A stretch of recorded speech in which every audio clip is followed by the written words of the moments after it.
अस्सलामुअलैकुम dear students of class 12th chemistry. Dear students, हम discuss कर रहे हैं हमारा unit second that's solution.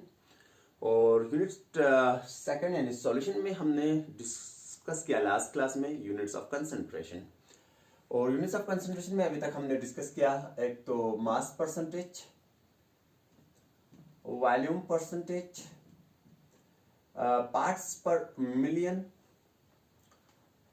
Molarity, molality, normality, mole fraction और उसके अलावा फॉर्मलिटी भी हमने डिस्कस किया। और इसके बेसिस पे किस तरह के न्यूमेरिकल्स प्रॉब्लम्स आपसे पूछे जा सकते हैं वो भी कुछ हद तक हमने डिस्कस किए हैं।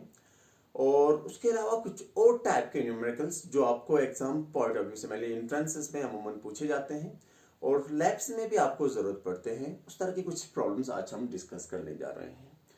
तो उसमें सबसे पहले हम डिस्कस कर लेंगे एक ऐसा प्रॉब्लम जो बार बार एंट्रेंसेस में पूछा गया है, जिसमें आपसे ऐसा कहा जाता है कि आपको कहते हैं कि हमने दो या दो से भी ज्यादा डिफरेंट टाइप के सॉल्यूशंस को मिक्स कर लिया।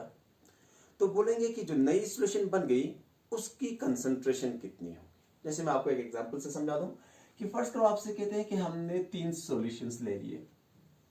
फर्स्ट करो कहेंगे कि सॉल्यूशन की मोलारिटी M1 है, इसकी मोलारिटी M2 है, इसकी मोलारिटी फर्स्ट कर लो M3 है। और साथ में कहेंगे कि फर्स्ट कर लो इसका अगर हम वैल्यूम V1, इसका वैल्यूम V2 और इसका वैल्यूम V3, इन तीनों को मिक्स कर लें तो जो नई सॉल्यूशन बनेगी इस सॉल्यूशन की मोलारिटी कितनी होगी। इस तरह का प्रॉब्लम बार बार एग्जाम में पूछा जाता है। तो इस प्रॉब्लम को सॉल्व कैसे करोगे डियर स्टूडेंट्स। आपको ये पता है कि मोलारिटी होती है number of moles of solute per litre of the solution. और मैथमेटिकली मोलारिटी को हम एक्सप्रेस करते थे molarity is equal to number of moles of solute divide by volume of solution, मगर लीटर में लेते थे।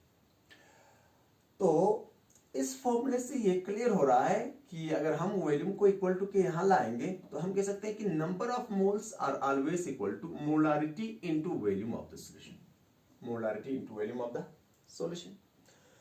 तो हमें ये देखना है कि इस सॉल्यूशन में नंबर ऑफ मोल्स कितने हैं डिवाइड बाय वॉल्यूम इस सॉल्यूशन का कितना है, ये अगर पता कर ले तो वही उस सॉल्यूशन की मोलारिटी होगी। तो नेचुरल बात है इस सॉल्यूशन में अगर आपको नंबर ऑफ मोल्स देखने होंगे तो इसका हमने इसकी मोलारिटी M1 है और वॉल्यूम V1 है, तो इसमें नंबर ऑफ मोल्स हो जाएंगे, इसके नंबर ऑफ मोल्स कितने हो जाएंगे M1 V1 हो जाएंगे। यहां पे नंबर ऑफ मोल्स हो जाएंगे M2 V2 और यहां पे नंबर ऑफ मोल्स आ जाएंगे इस सॉल्यूशन की वजह से वो हो जाएंगे M3 V3। तो total number of moles in the solution, resulting solution जो बन गई है उसमें total number of moles of the solution कितने हो जाएंगे, हम कहेंगे कि ये प्लस दिस वन। तो हम ये कह सकते हैं कि मोलारिटी ऑफ रिजल्टिंग सॉल्यूशन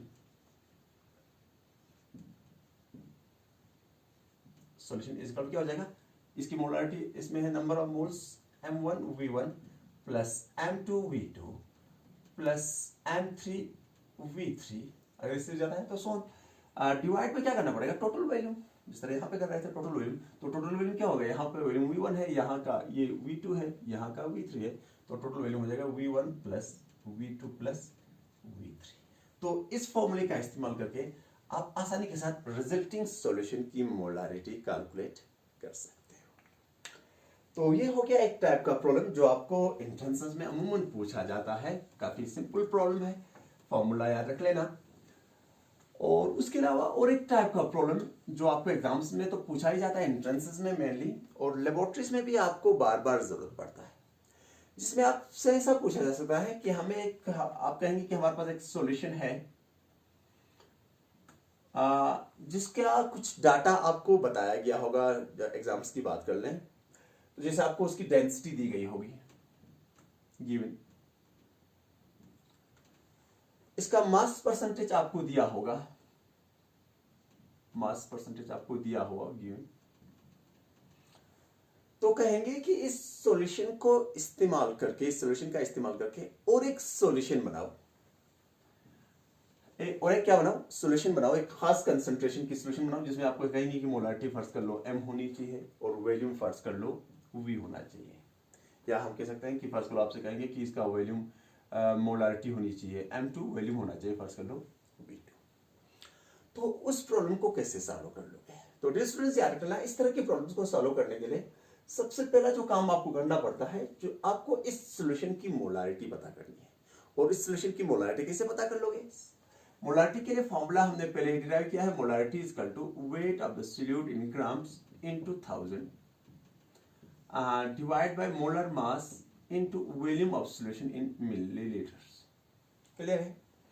तो क्या कर लेंगे, हम कंसिडर कर लेंगे कि अगर हम इस सॉल्यूशन का जो गिवन सॉल्यूशन होगी उसके 100 ग्राम्स ले लेंगे, तो क्योंकि मास परसेंटेज दिया है तो 100 ग्राम में से हम देखेंगे कि उस पर्टिकुलर सॉल्यूट का कितना मास परसेंटेज है। तो फर्स्ट कर लो, अगर आपको यहाँ पे लिखा है कि यहाँ पे उस पर्टिकुलर सॉल्यूट का जो मास परसेंटेज वो कहते हैं कि फर्स्ट कर लो 20% है, 20% है या 30% है या 40% है या 90% जो भी है, तो हम कहेंगे कि अगर इस सॉल्यूशन का फर्स्ट कर लो हम 100 ग्राम ले लेंगे, तो 100 ग्राम में से 20 ग्राम सॉल्यूट के हैं, 20 ग्राम सॉल्यूट। तो यहाँ पे जो 20 ग्राम दिया हुआ है वो यहाँ पे वेट ऑफ द सॉल्यूट हो गया। 1000 नंबर है। मोलर मास, इस सॉल्यूशन का मोलर मास फॉर्मूला के बेसिस पे आप कैलकुलेट कर सकते हो, तो ये भी नोन है। अब बात रही वॉल्यूम की। अब आपको, क्योंकि आपने कंसिडर किया कि सॉल्यूशन के आपने कितने पार्ट दिए हैं, 100 ग्राम लिए हैं, तो इस 100 ग्राम को आपको वॉल्यूम में कन्वर्ट करना है यूजिंग द गिवन डेंसिटी का जो वैल्यू दिया है। इस फॉर्मूले का इस्तेमाल करके density is equal to mass divide by volume, या volume is equal to mass divide by density, यानी मास जो 100 जो लिया है उसको आपको डेंसिटी से डिवाइड कर लोगे तो वॉल्यूम आ जाएगा। वो वैल्यू आप यहाँ पे पुट कर लोगे तो इस सॉल्यूशन की आपको मोलारिटी आ जाएगी। तो इस सॉल्यूशन की जब आपको मोलारिटी आ गई, फर्स्ट करो इसकी मोलारिटी आपको आ गई M1। अब आपको वो कह रहा है कि एक सॉल्यूशन बनाओ जिसकी मोलारिटी क्या होनी चाहिए, M2 होनी चाहिए, और वॉल्यूम कितना होना चाहिए, V2। तो वो सॉल्यूशन कैसे बनाओगे? तो उसके लिए आपको एक फॉर्मूला इस्तेमाल करना है जिसको हम कहते हैं डाइल्यूशन फॉर्मूला, जो ये है M1V1 is equal to M2V2, M2V2, M1V1 is equal to M2V2। क्योंकि सबको पता है कि M1V1 असली में क्या है, number of moles of solute है, और सबको पता है कि डाइल्यूशन की वजह से, पानी के ऐड करने की वजह से number of moles of solute में कोई चेंज आने वाला नहीं है। तो इसलिए हम यही कहना है कि डाइल्यूशन से पहले और डाइल्यूशन के बाद number of moles of solute में कोई चेंज आने वाली नहीं है। तो इस फॉर्मूले को हम कहते हैं डाइल्यूशन फॉर्मूला। तो इस फॉर्मूले में हम क्या कर लेंगे, M1 का वैल्यू हमने यहाँ अभी कैलकुलेट किया है, बेशक V2 कितना इस्तेमाल करना है वो हमें पता नहीं है, तो हम क्या कर लेंगे, M2 का वैल्यू यहाँ पे दिया हुआ है, इसका वैल्यू V2 का वैल्यू हमें पता है कितना वैल्यू आपको सॉल्यूशन बनाना है। तो इस फॉर्मूले का इस्तेमाल करके हम ये पता कर सकते हैं कि इस सॉल्यूशन का कितना वॉल्यूम इस्तेमाल करना पड़ेगा इस वॉल्यूम की सॉल्यूशन को बनाने के लिए। तो बहुत बड़ा बहुत आसान प्रॉब्लम है। तो इस तरह के प्रॉब्लम्स भी आपको एग्जाम्स में पूछे जाते हैं, तो इस तरह के प्रॉब्लम्स को भी आप सॉल्व कर लेना। आपको जो अपनी एनसीईआरटी टेक्स्ट बुक है या जो रेफरेंस बुक आप फॉलो कर रहे हो उसमें इस तरह के बहुत सारे प्रॉब्लम्स मिलने वाले हैं, उन प्रॉब्लम को सॉल्व कर लेना। और उसके अलावा और एक टाइप का प्रॉब्लम भी साथ में डिस्कस कर लेते हैं।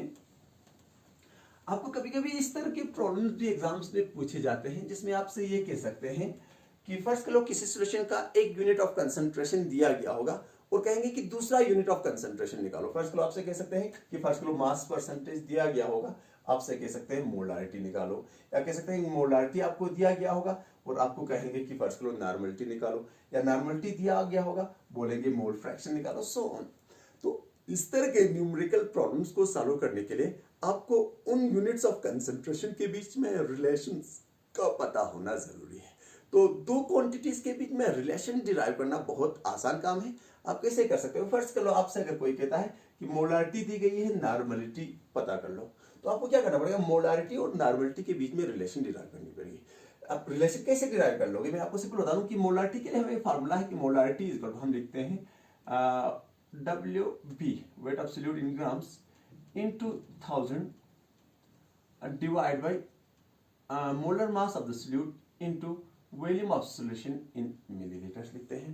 On the other hand, normality हम लिखते हैं, normality के लिए क्या लिखते हैं, normality is equal to weight of the solute in grams into 1000 divide by gram equivalent mass into volume of solution in millilitre. ये लिखते हैं। अब क्या करते हैं, इन इक्वेशंस को हम थोड़ा रीअरेंज कर लेते हैं। क्या कर लेते हैं, जो क्वांटिटीज इस इक्वेशन और इस इक्वेशन में कॉमन है उनको एक साइड में कर लेते हैं, और जो कॉमन नहीं है उनको दूसरे साइड में कर लेते हैं। जैसे मोलारिटी यहाँ पे है, यहाँ पे नहीं है, तो हम इसको यहाँ पे मोलारिटी यहाँ रख लेते हैं, और उसके अलावा MB यानी मोलर मास यहाँ पे है, वहां पे नहीं है, तो इन दोनों को साथ में लगते हैं। तो इसको इक्वल टू यहाँ पे ले रहे हैं तो मल्टीप्लाई कर जाएगा, molarity into molar mass is equal to क्या हो जाएगा, WB in grams into 1000 divide by volume of solution in millilitre हो जाएगा। और यहाँ पे क्या हो जाएगा, एंड यहाँ पे हो जाएगा normality into gram equivalent mass is equal to क्या हो जाएगा, weight of the solute in grams into 1000 divide by volume in millilitres. Clear है। तो इन दोनों इक्वेशंस को अगर आप अच्छी तरह देखोगे तो ये इक्वेशन कह रही है कि ये जो टर्म है वो ये इसके बराबर है, और ये इक्वेशन कह रही है ये जो टर्म है ये इसके बराबर है। तो इन दोनों इक्वेशन से हम ये कह सकते हैं M into molarity into molar mass is equal to N into gram equivalent mass. तो ये रिलेशन आ गई आपको किस और किसके बीच में, मोलारिटी और नॉर्मलिटी के बीच में। इस रिलेशन को हम थोड़ा सिंप्लीफाई भी कर सकते हैं। कैसे कर सकते हैं, अगर हम इस टर्म को इक्वल टू के यहाँ पे लाएंगे तो ये डिवाइड कर जाएगा, तो हम ये लिख सकते हैं कि molarity into molar mass divide by gram equivalent mass is equal to normality. तो इस फॉर्मूले का इस्तेमाल करके आप आसानी के साथ नॉर्मलिटी को मोलारिटी में या मोलारिटी को नॉर्मलिटी में कन्वर्ट कर सकते हो। और सबको पता है कि molar mass divide by gram equivalent मास, ये अगर कोई एसिड होगा तो उस टाइम पे उस एसिड की बेसिडिटी के बराबर होगा, बेस होगा तो एसिडिटी के बराबर होगा, कोई साल्ट होगा तो वहां पे प्रेजेंट केटाइन या एनाइन में कितना चार्ज है, टोटल चार्ज कितना है, पॉजिटिव चार्ज या नेगेटिव चार्ज कितना है, उस पे उसके बराबर होगा, जो हमने जब नॉर्मलिटी डिस्कस कर रहे थे तो वहां पे डिस्कस किया था। तो नेक्स्ट बात है, तो हम सिंपली ये कह सकते हैं कि मोलारिटी इनटू ए नंबर, जो नंबर मैंने अभी कहा, इज इक्वल टू नॉर्मलिटी। तो याद रख लेना कि जहां पे फर्ज कर लो ग्राम इक्विवेलेंट मास और मोलर मास सेम होंगे, उन सॉल्यूशंस का मोलारिटी और नॉर्मलिटी भी सेम होगी। तो इस तरह आप हर किसी भी दो क्वांटिटीज के बीच में रिलेशन डिराइव कर सकते हो और इस तरह के प्रॉब्लम्स आसानी के साथ सॉल्व कर सकते हो। तो आपसे गुजारिश है कि आप हर यहाँ पे प्रेजेंट जितने भी यूनिट्स ऑफ कंसंट्रेशन है उनके बीच में रिलेशन डिराइव कर लो, और उनके बेसिस पे जो न्यूमेरिकल प्रॉब्लम्स एग्जाम में आपके बुक्स में पूछे गए हैं, NCERT टेक्स्ट बुक में, उन सभी प्रॉब्लम्स को सॉल्व करें।